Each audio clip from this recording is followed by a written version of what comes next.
Sziasztok! Hármas kapcsolati kirakást nézünk, vagyis van egy személy, aki jelen esetben a középső személy, akinek van egy fix párja, akivel együtt él, és van egy másik, aki bejött az ő életébe, és megnézzük, hogy egyikkel és másikkal ő hogyan van. Ez a személy lehet férfi, a középső, de lehet nő, és a párja lehet férfi, és lehet nő. Mindenki úgy vegye magára, ahogyan ezt ő szeretné, és lássunk is hozzá, ez a páros fogja jelenteni azokat, akik jelenleg együtt élnek. És úgy fogom nevezni őket, hogy baloldali páros. És van a jobboldali páros. Természetesen a középső személy mind a kettő párosban ugyanaz a személy, így 3 személyről beszélünk, úgyhogy kezdjük azzal, hogy a baloldali párosnál mi a jelenlegi helyzet, hogy vannak ők egymással. Ugye ők azok, akik jelenleg együtt élnek. Tehát a baloldali párosnál mi a jelenlegi helyzet, mi a jelenlegi állapot az ő életükben, mi a jelenlegi helyzet a baloldali párosnál. 4 lapot kérek, nagyjából 2 a férfi és 2 a nő részéről. És azt látjuk, hogy a középső személy azzal a párjával, akivel jelenleg együtt él, afelé ott van a vágy és a lelkész. Tehát úgy látszik, hogy a középső személy a mostani párjával, akivel együtt él, afelé valamilyen lelki vágyai vannak, de majd mindjárt rákérdezünk, hogy milyen típusúak ezek a vágyak. Ez alapján úgy látom, hogy testi jellegűek ezek a vágyak, és akkor meg is kérdezzük, hogy milyen vágyak ezek. Milyen vágyak ezek a vágyra kérnék szépen kiegészítő információt.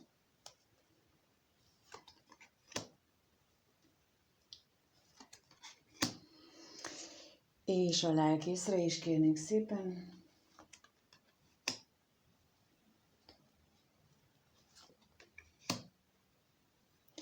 Hát, a vágyra kijött a kevés pénz, a hamisság és a ház, és a lelkészre pedig a szerencsétlenség és az ajándék. Ezek a kiegészítő lapok egészen megváltoztatják az alaplapokat, tehát hogyha nem kérünk rá kiegészítőt, akkor csak ott tartanánk, hogy hát ő benne vágyak vannak a jelenlegi párja iránt, de a kevés pénz, hamisság és a ház lapjával nekem azt mondják ezek, hogy hát ezek elég hazug vágyak, nagyon is mímeltek, nagyon is látszat vágyak, és valószínűleg ez az otthon békéje miatt van, vagy pedig az otthoni, tehát a vagyon, a közös vagyon miatt van. Ugye, ahol van közös vagyon, ott inkább arra gondolok, ahol nincs közös vagyon, hanem csak együtt élnek, akkor a mindennapi békesség miatt van, hogy ő mutatja ezeket a vágyakat. A lelkészre kijött a szerencsétlenség és az ajándék, és abban az esetben, ha a lelkész ez egy elkötelezett kapcsolatot mutat, mert ugye mutathat azt is, akkor itt úgy gondolhatja, vagy úgy éli meg ez a középső személy ezt a kapcsolatot, hogy ez egy szörnyűvé változott ajándék, amit valaha ő annak élt meg, de most már valami borzadálynak érzi az egészet. Tehát nem egy kellemes állapotot mutatnak ezek a lapok. Tehát így mondom, teljesen megváltozott a kiegészítésekkel ennek a 2 lapnak az értelme.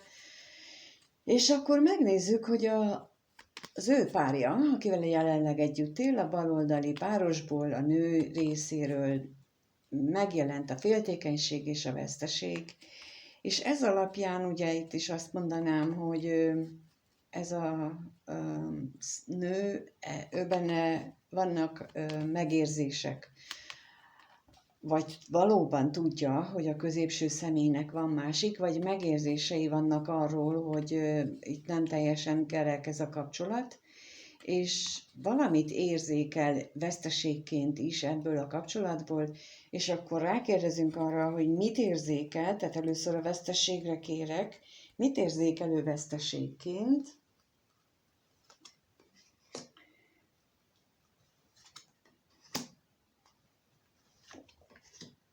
és féltékenységre is kérnék, mi az, amit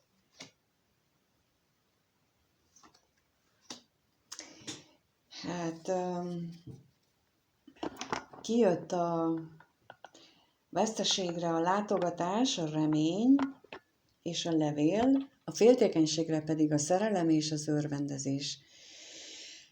Tehát veszteségnek ez a nő, a páros nő tagja azt éli meg, hogy ő, mint mondtam, ő sejti a harmadik személy jelenlétét, vagy tudja, és a reményei arra vonatkoznak, hogy talán ez a szerződés, vagy elkötelezettség, ami a párjához őt köti, az talán erősebb, mint ez a harmadik személyhez fűződő viszonya. Mert a féltékenységnél a szerelem jött ki, és az örvendezés, és attól fél, hogy valójában itt közöttük már csak nagyon felszínes érzelmi kapcsolódás van, tehát, hogy itt a szerelem, ha volt közöttük, akkor az már elmúlt, és csak tényleg ilyen szórakozás jelleggel maradt meg köztük a kapcsolat, ilyen érzelmi kötődés. Jó, akkor megnézzük a jobboldali párost, hogy ő náluk ott hogyan van ez a középső személy, hogyan van jelen abban a kapcsolatban, tehát az a páros, akik nincsenek, nem élnek együtt, de valamilyen kötelék, kapcsolódás van közöttük, ott mi a jelenlegi helyzet, és akkor 2 kérek a férfi részéről, és 2 a nő részéről, a kapcsolat jelenlegi állapotára vonatkozóan. Így. Tehát a férfi részéről kijött a váratlan öröm és a vágy. Itt van a vágy, de nagyon érdekes, ugye? Tehát, hogy ő ebben a kapcsolatban azt éli meg, hogy ez a vágy, neki ez egy különleges vágyakozást él meg ebben a kapcsolatban, és megkérdezzük akkor, hogy itt mit jelent a vágy a férfi részéről, ebben a kapcsolatban mit takar ez a vágy.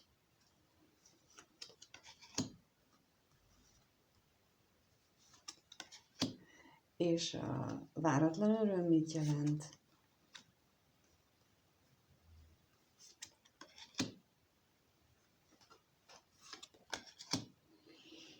Hát egészen más jelentenek. Talán látjátok, hogy itt a veszteség, az üzenet és a remény jött ki a vágyra, ami azt jelenti, hogy talán nincs közöttük kommunikáció, és ezért reménykedik abban, és vágyakozik is rá, hogy visszaálljon köztük a beszélgetés. És a váratlan örömre pedig kijött az utazás, a ház és az ajándék, és azt jelenteni számára az örömöt, hogyha stabilizálódna a kapcsolatuk, és újra megélhetnék együtt ezt az örömöt, ezt a közös élményeket, amit a múltban már megtettek. Tehát egészen más jellegű itt ez a kapcsolódás, már színekben is.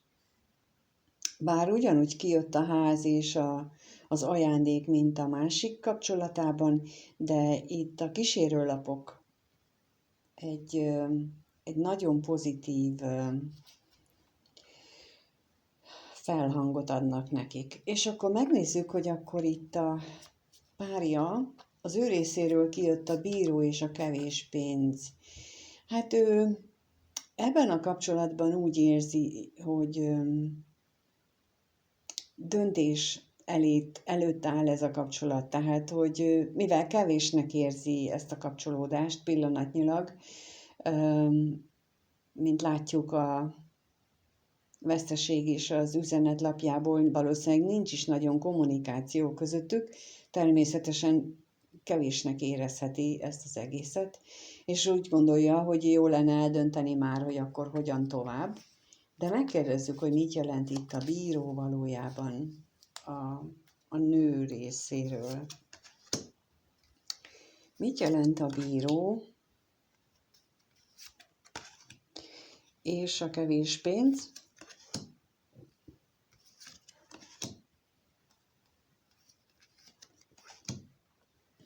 A bíróra kijött a tolvaj, a gondolat és az állandóság. Hát ő azt gondolja, hogy a férfi túl sokat agyal azon, hogy hogyan történjenek a dolgok, és valószínűleg itt bejön a nő részéről az is, hogy ez egy karmikus kapcsolódás az ő kapcsolatuk, méghozzá olyan módon karmikus, hogy egymástól valamit nagyon meg kellene tanulniuk, és ezért van itt most a bíró is, hogy rávegye őket arra, hogy lássák már meg, hogy mi az, amit egymástól meg kellene tanulniuk. A kevés pénzre kijött a katonatiszt, a látogatás és a pénzlapja, ami megerősíti azt, hogy nincsen közöttük jelenleg kapcsolódás, vagy egyáltalán, vagy nagyon ritka, de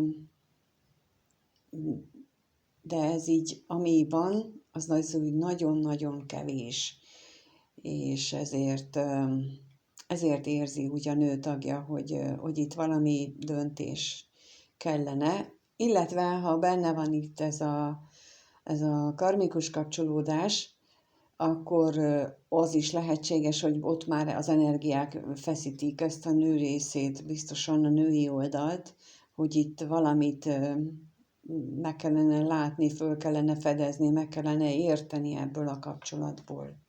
Jó, akkor megnézzük azt, hogy hogyan gondolkodnak ők egymásról, mind a két kapcsolatot külön-külön megnézzük, ugyanígy, hogy hogyan vagy gondolkodnak ők egymásról, mi az ő gondolatuk a másikról.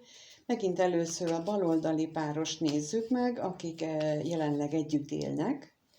Az ő esetükben mit gondolnak egymásról, a férfi részéről is 2 lapot kérek, és a nő részéről is 2. Tehát a baloldali páros esetében a férfi úgy gondol a nőre. Mit gondol a nővel kapcsolatban? A baloldali páros részéről a férfi,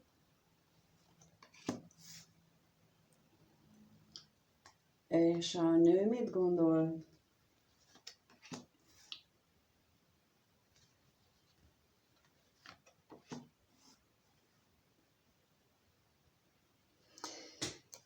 Férfi részéről kijött az állandóság és a látogatás. És nekem ebből most az jön, hogy a férfi azt gondolja, hogy akivel együtt él, annak is van valakije. Szinte meg van erről győződve, hogy biztos, hogy van neki valakije, biztos, hogy találkozgat valakivel, és ez már egy ideje meg lehet. Na lássuk, hogy akkor miért gondolja ő ezt, hogy van neki biztosan valaki. Kérek a látogatásra plusz információt.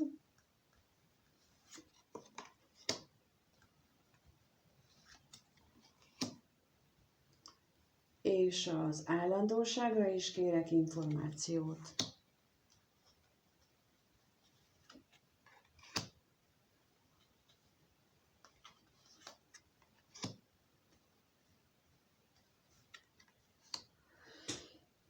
A látogatásra kijött a szerelem és a pénz. És én nagyon azt érzem ebből, hogy a nőnek megváltozott a viselkedése. Olyannyira, hogy ez egy férfinak is feltűnt, és bocsánat, nem leszólni akarom a férfiakat, de azért a nők erre kicsit érzékenyebbek, jobban talán, de nem mindegyik esetben, de lehetséges, hogy itt egy olyan férfiról van szó, akinek nagyon sok vízjegy van a születési képletében, tehát aki nagyon érzékeny érzelmi szempontból, de egyébként azt érzi, hogy itt érzelmileg valami változás történt. Az állandóságra kijött az özvegyember, a bosszúság, a féltékenység és a házlapja, tehát itt pedig azért gondolja ezt mondjuk, mert különösen nem érdekli a párját, hogy ő mit csinál. Ez olyan, hogy lehet, hogy eddig megkérdezte, hogy eszel-e mondjuk, de most már még csak az sem. Vagy eddig megkérdezte, hogy mikor jössz haza, de most már még csak az sem.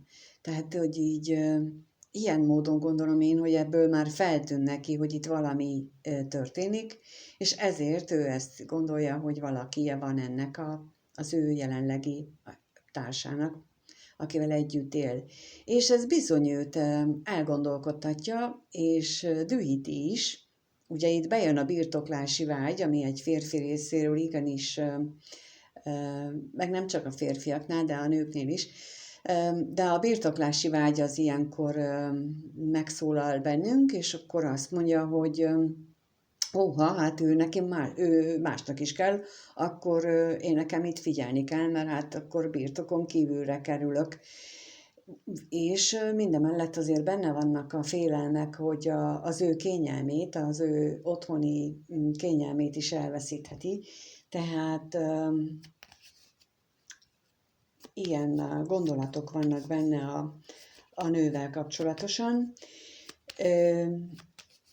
A nő részéről kijött a katonatiszt és a szerencse, és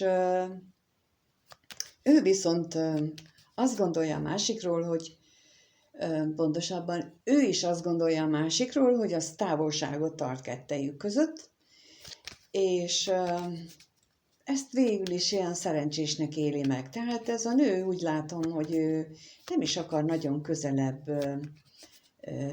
kerülni ahhoz az emberhez, akivel együtt él, és úgy látszik, hogy jól látja ez a középső személy, hogy itt a nő az távolságot tart.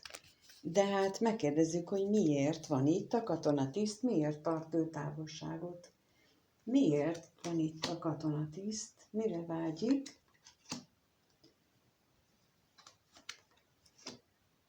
És a szerencse?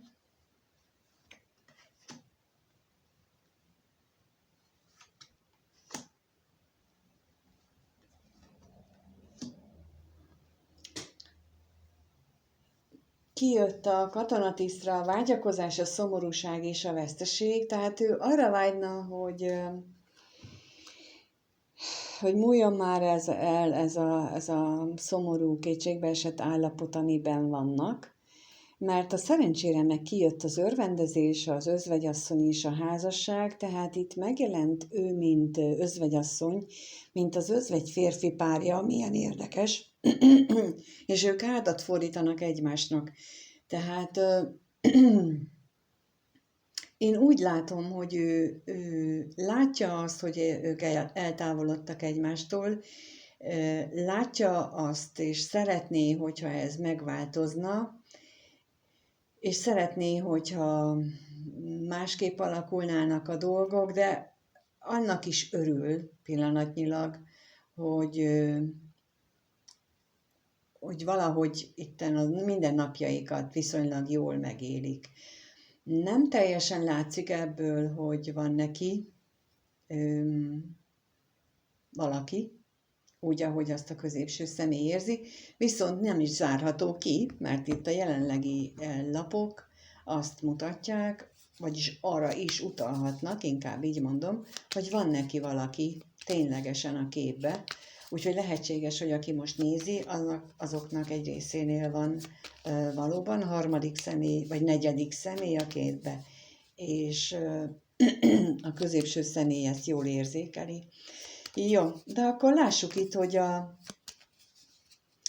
akik külön vannak, az a páros esetében mit gondol a középső személy az ottani párjáról, és a nő mit gondol a középső személyről, tehát először kettőt a férfi, középső személy, hogy gondol a jobboldali párjára, és a jobboldali párja hogy gondol a középső személyre.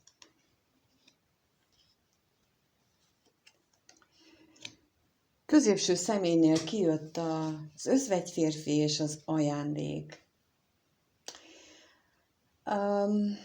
Azt gondolom, hogy ő úgy gondolja, hogy ez a párja, akivel nincsen együtt, az neki egy nagy ajándék az élettől. Egy tényleg valóságos kincsként gondol rá, olyan valakire, akire mindig is vágyott, akit mindig is szeretett volna, viszont azt gondolja, hogy nem tudja neki megadni azt, amire ő vágyik. Nem tudom, miért jön most ez az özvegy férfiből, de most ez jön, hogy hiába úgy gondolja, hogy ez a nő számára a drága kincs, ő magát özvegy férfiként úgy gondolkodik, hogy ő nem tudna valódi társa lenni ennek a nőnek. De miért? És erre megkérdezzük azt, hogy miért? Miért gondolja ezt ez az férfi, és az özvegy férfire kérnék szépen kiegészítést.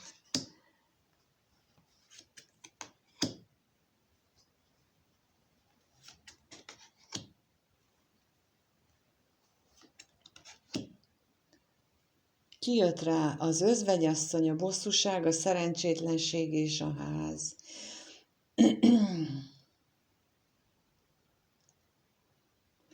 Azért itt a szerencsétlenség és a ház, ez az ő jelenlegi otthonára vonatkozik, tehát hogy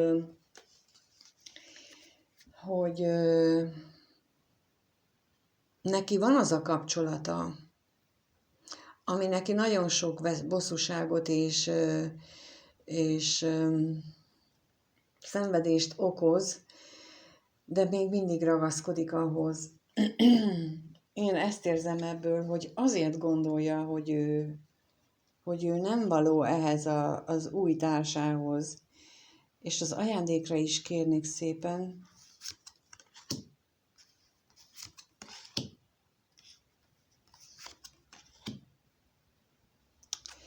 Kijött rá a hamisság, az utazás és a váratlan öröm. Egyes esetekben jelentheti azt, hogy időről időre azzal hitegeti ezt a párját, hogy találkoznak, oda költözik, jó lesz, de ő valójában belül mélyen tudja ezt, hogy ez nem igaz. Tehát, hogy neki a tényleges szándékában nem áll ez, nincsen az benne, hogy ő ezt a kincset magáénak tudja. Hiába tudja, vagy lehet, hogy a kincs nagysága rémíti meg igazából az, hogy ő hogyan tud ezzel megbirkózni. Mert nekem egészen úgy tűnik, hogy amikor ő benne feljön az, hogy ő meglátogatja, oda költözik ehhez a párjához, akkor ő ezt komolyan gondolja, és nagyon boldog tőle, de aztán ráébred arra a valóságra, mondjuk így, és akkor itt van a hamisság része benne, hogy lehet, hogy ő magával is elhiteti, hogy ennek semmi esélye nincsen. És nem csak a másiknak hazudik, hanem magának is, hogy ez a összeköltözünk, meg megyek hozzád, és jól el leszünk dolog, ez valójában nem működik, és ezt magának is hazudja, meg a másiknak is hazudja. A nő részéről kijött a látogatás és a levél, és ebből gondoltam én azt, hogy itt időnként lehet, hogy ezzel hitegeti a párját, mert hogy itt ebből azt érzem, hogy a nő úgy érzi, hogy beszéltünk arról, hogy találkozunk, megbeszéltük a találkozókat, de mintha ezek a találkozók nem jöttek volna létre, most én nekem egészen úgy jön, úgy érzékelem, vagy beszéltünk az összeköltözésről, és mégsem jött össze. De lássuk akkor, mit jelent itt a levél.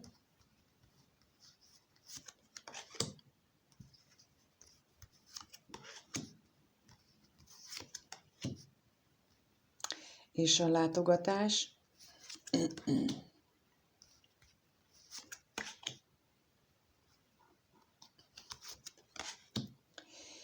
És a levélre kijött a betegség, a tolvaj és a vágy, a látogatásra pedig a veszteség, a lelkész és a kutya. És a betegség, tolvaj, vágyra az megerősíti, amit mondtam az előbb, tehát, hogy többször lehetett olyan, hogy megbeszéltük, hogy jön és nem jött, megbeszéltük, hogy költözik és nem költözött, és megbeszéltünk sok mindent, és nem úgy lett, és a veszteség, lelkész hűséggel pedig azt jelenti nekem, hogy a nő úgy érzi, hogy hiába tart ki emellett a kapcsolat mellett, itt olyan, mint hogyha napról napra fogyna ez a mély lelki kötelék köztük. Mert hogy van közöttük kötelék, az biztos, de olyan, mint hogyha ez így elfogyóban lenne, vagy elsorvadna. Itt igazából itt a hűséggel, most itt a kitartást, hogy kitartók emellett a kapcsolat mellett, bár ésszel semmi okom nincsen arra, hogy én itt legyek.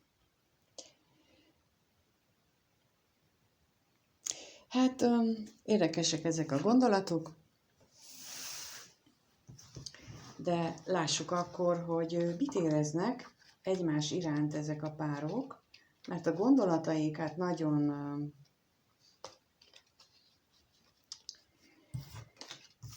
nagyon-nagyon látványosak. Most nekem valahogy nagyon érzem ezekből a lapokból, hogy ők hogyan viszonyulnak egymáshoz, de lássuk az érzelmeiket, hogy tényleg mit éreznek egymás iránt.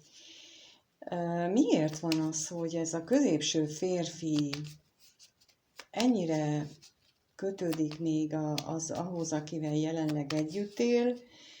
Mi az, ami őt erre indítja, hogy vannak-e érzelmei esetleg, azért van még itt, vagy van-e valami más a háttérben, vagy egyszerűen csak a hitrendszere, a mintái, a kötelesség tudata az, ami ebben a kapcsolatban tartja. Tehát az érzéseit megkérdezzük, tehát először kérném szépen a baloldali párosnál, a férfi, a középső személy részéről, hogy ő milyen érzésekkel van a párja iránt, a baloldali párosnál milyen érzésekkel van a férfi és a nő részéről a férfi felé.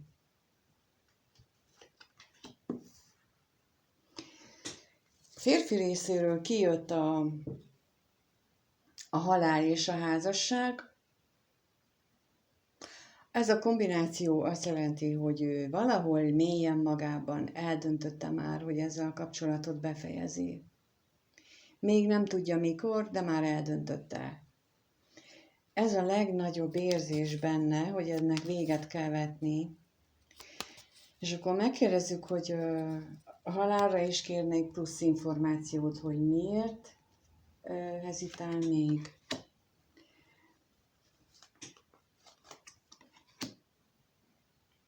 És a házasságra is kérnék szépen.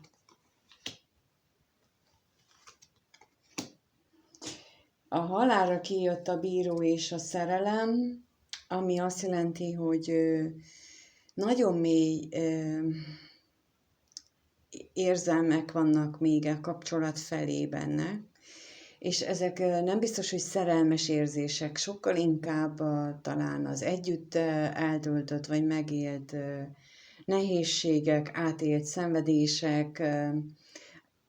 Ugye sokszor látjuk a filmekben is például, hogy van egy katasztrófa helyzet, és ott a főhős és főhősnő a film végére egymásra talál. Hát lelkileg ennek ugyanez az alapja, mint itt is, hogy átéltek sok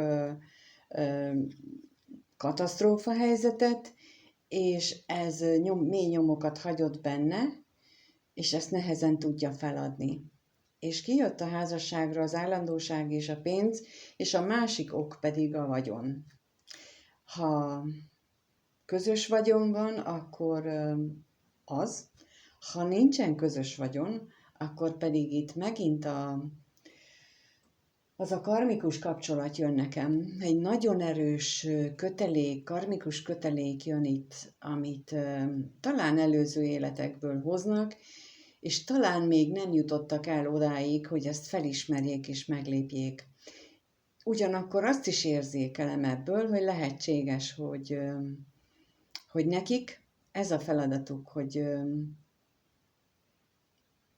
az a nehezített pálya volt, hogy legyen köztük, kialakuljon köztük a szoros kötelék ezeken a katasztrófa helyzeteken keresztül, és utána pedig el kell tudni engedni egymást, el kell tudni engedni ezt az egészet, mert mondjuk életeken keresztül nem tudták ezt a feladatot megvalósítani, és akkor ezért most ez ilyen nehezített pályán működik. Megnézzük akkor, hogy a baloldali páros nőtagja részéről kijött a szerencse és a veszteség, és az előbb meg fordítva volt valahogy, tehát, hogy az érzéseiben ő nagyon szerencsésnek érzi magát, és valahogy mégis vesztesnek. Ugye vesztesnek érzi, hogyha tud a harmadik személy létezéséről, de egyébként meg az, hogy a középső személy az élete része, ezt mégiscsak szerencsének éli meg.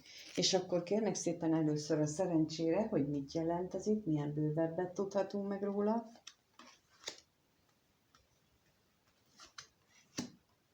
És a veszteségről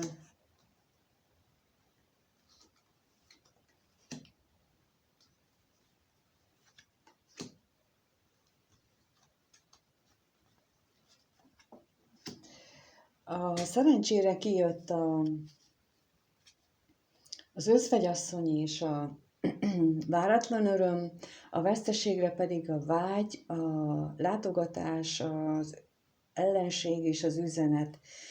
Itt az jött nekem, hogy ő azért érzi szerencsésnek magát, mert tudja, hogy nélküle nagyon magányos lenne, illetve volt mondjuk talán, amikor ők találkoztak, és ő ezt úgy nem szeretné visszakapni. Viszont a veszteségnél kijött ugye a vágy, a látogatás, tehát hogy ott azért érzi ezt veszteségnek is, azért van benne ez a veszteségérzés, mert hogy van ez a harmadik személy, egyre inkább azt érzem, hogy ő arra vágyik, hogy tűnjön már el az életükből, és ne álljon közéjük, mert ez minden kommunikációt és mindent megbetegít. Tehát az ő érzéseiben ez nyilvánul meg.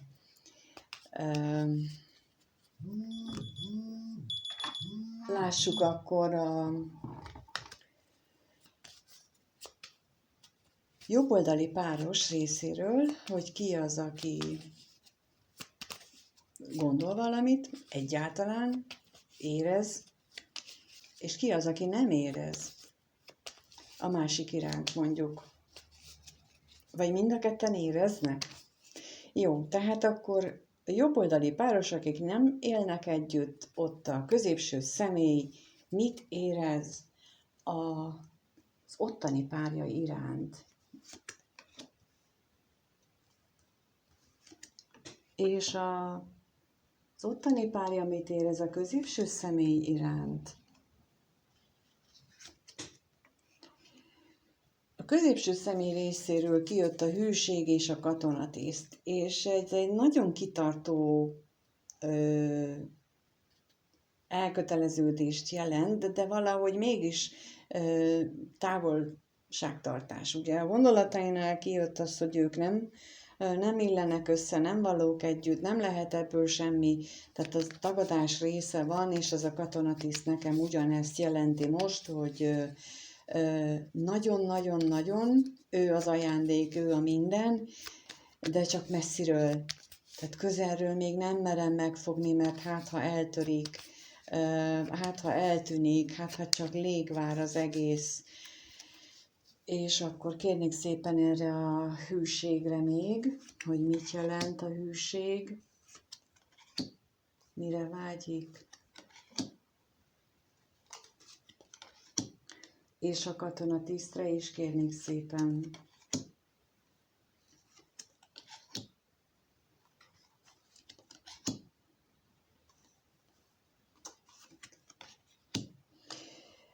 A hűségre kijött a ház, a vágy, a kevés pénz és a levél, és nagyon szeretné érzéseiben azt, hogy ez egy hosszú távon megmaradjon neki ez az érzés, ez a kapcsolat. Nagyon vágyik erre, és szeretné, hogyha a jelenlegi kommunikáció hiány, vagy kevés kommunikáció, az úgy jobban menjen.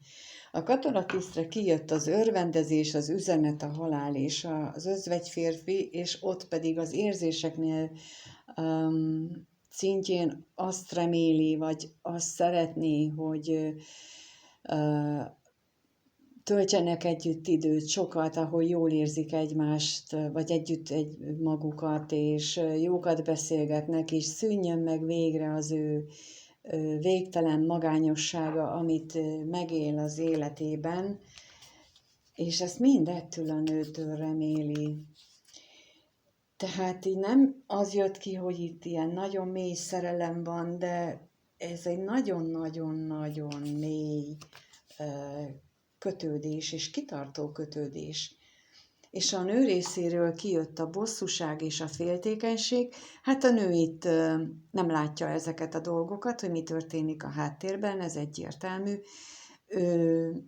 Nem osztják meg, talán ugye nincs is kapcsolat közöttük azért, vagy ha van, hát nem erről beszélnek, és ezért nagyon keményen küzd magában. Félelmei vannak, féltékenységgel is küzdhet egyes esetekben, szóval nagyon sok minden dühöngése lehetséges, de rákérünk a bosszúságra, hogy min bosszankodik ő. Mi az, amin bosszankodik? És a féltékenységre is kérnék szépen.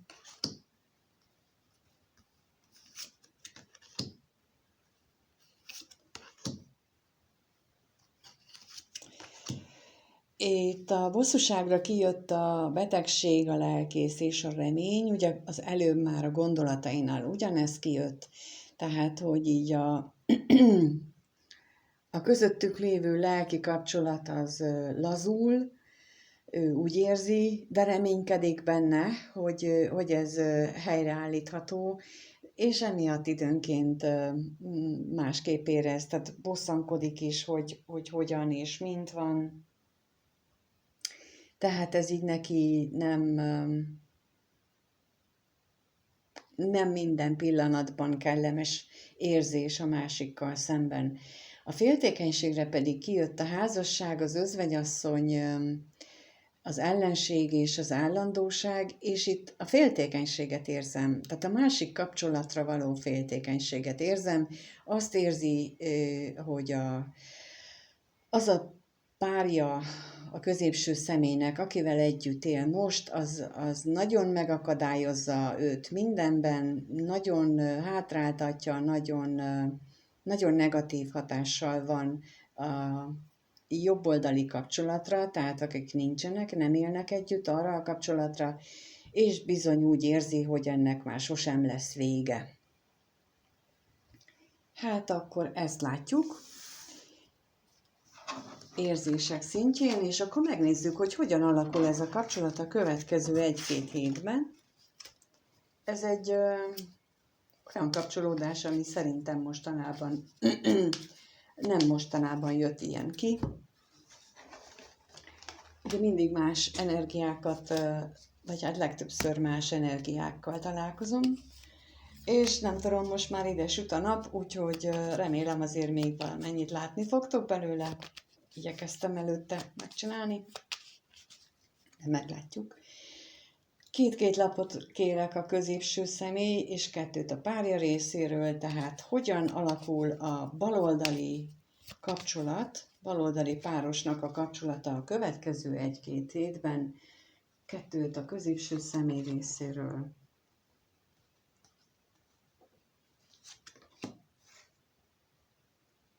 És 2 a párja részéről. Hát középső személy részéről kijött az özvegyasszony is, a szerelem, tehát, hogy magányosnak érzi magát ebben az érzéseiben, és az is lehetséges, hogy észreveszi, hogy feltűnik neki, hogy a párja az mondjuk szerelmes. De akkor itt megint kérek rá, hogy, mert ugye neki volt olyan gondolata, hogy van egy 3. vagy 4. személy, a párja részéről is van valaki. Tehát mit jelent itt az özvegyasszony? Arra kérek bővebb információt.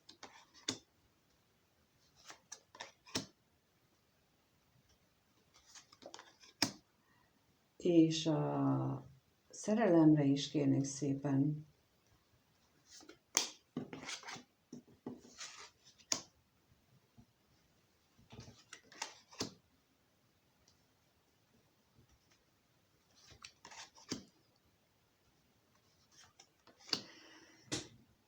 Az özvegyasszonynál kijött az üzenet, az özvegyember és a betegség.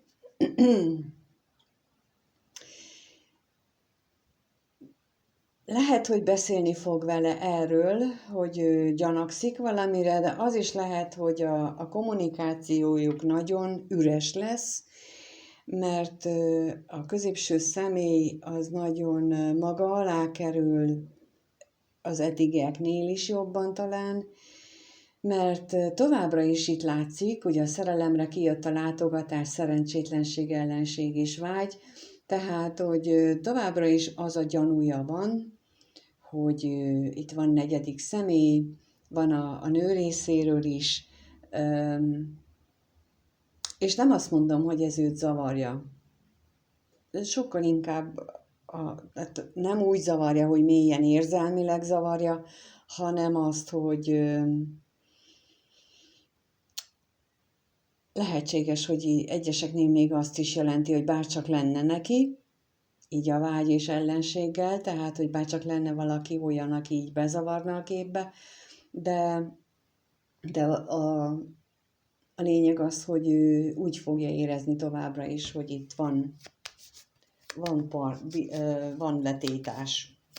És akkor a baloldali párosnál a nő részéről kijött a ház és a remény, ő pedig abban reménykedik, hogy itt minden marad ugyanaz, minden marad stabilan, és lássuk akkor milyen plusz információ jön a házra. Mit viszel?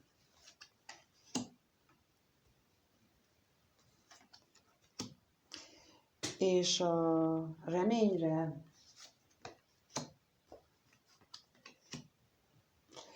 a házra kijött a bosszúság, a tolvaj, a bíró és az ajándék, és ez is volt már majdnem ugyanilyen sorrendben. Tehát, hogy abban reménykedik, hogy ezek a veszekedések, amik otthon lehetnek, azok talán megszűnnek, és vissza tudják hozni a régi dolgokat az életükbe, a régi szép emlékeket, és az alapján tudna működni az egész. Tehát ő reménykedik abban, hogy jobban alakulnak a dolgok, és a szomorúság talán valamilyen szinten elmúlik az életükből. Itt nem úgy tűnik, hogy az ő részéről lenne valaki negyedik személy, de a viselkedésével lehet, hogy mondjuk azért viselkedik úgy, hogy féltékennyé tegye a középső személyt, hát ha akkor, mint mondtam, a birtoklási ösztön életbe lép nála, és majd akkor jobban fog vele törődni.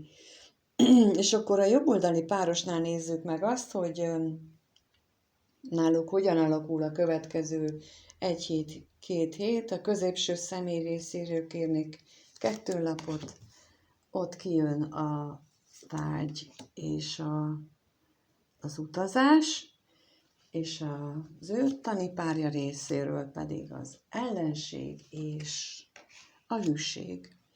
Tehát a középső személyben egyre erősebb lesz ott a vágy, hogy a jobboldali párjával, tehát akivel nincsen együtt, nem él együtt, azzal afelé közeledjen, afelé menjen, erősebbek lesznek az iránta a vágyai, és kérünk a vágyra valamilyen plusz információt, és az utazásra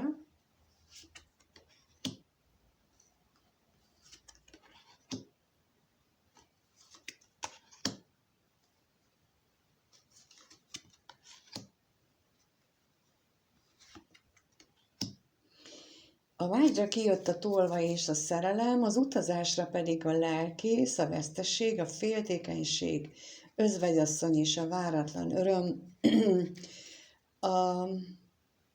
A vágyra tolvaj szerelem az azt jelenti, hogy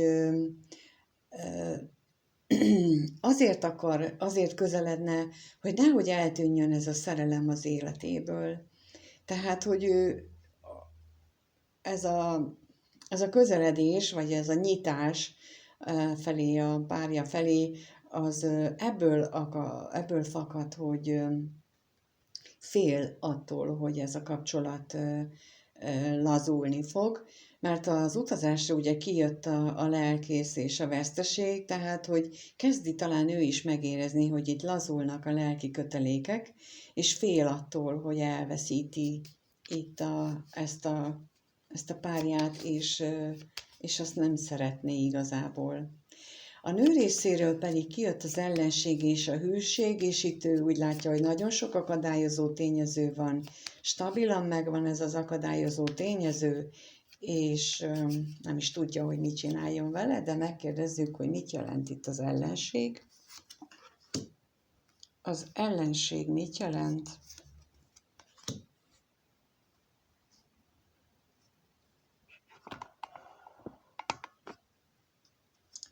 Hát, és a hűség.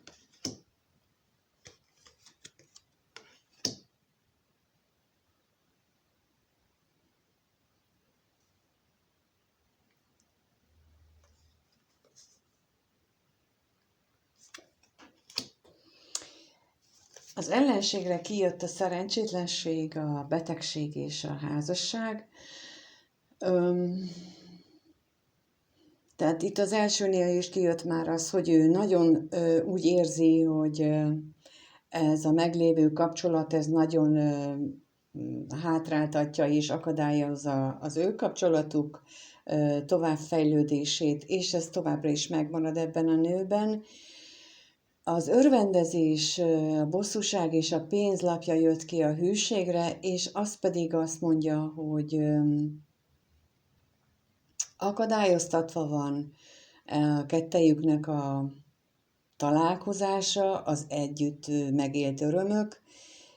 Lehetséges, hogy a pénz miatt, lehetséges, hogy a vagyon miatt, lehetséges, hogy azzal függ össze, hogy itt a házasságot, mint akadályozó tényezőt okolja ez a nő, és itt a vagyon a háttérben meghúzódó valódi akadályozó ok szerinte.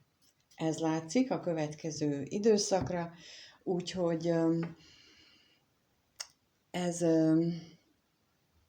egy hosszú kirakásra sikeredett, de ez most ennyi minden volt benne. Köszönöm szépen, hogyha itt voltál, ha lájkolsz, feliratkozol, ha megírod, hogy ez téged hogyan szólított meg, hogyan érintett, és mindenkinek minden jót kívánok. Egyébként minden információt, elérhetőséget, meg egyebeket a leírásban alul megtaláltok, és ott lehet bármilyen véleményt megosztani velem. Mindenkinek minden jót kívánok, sok erőt, kitartást, sziasztok!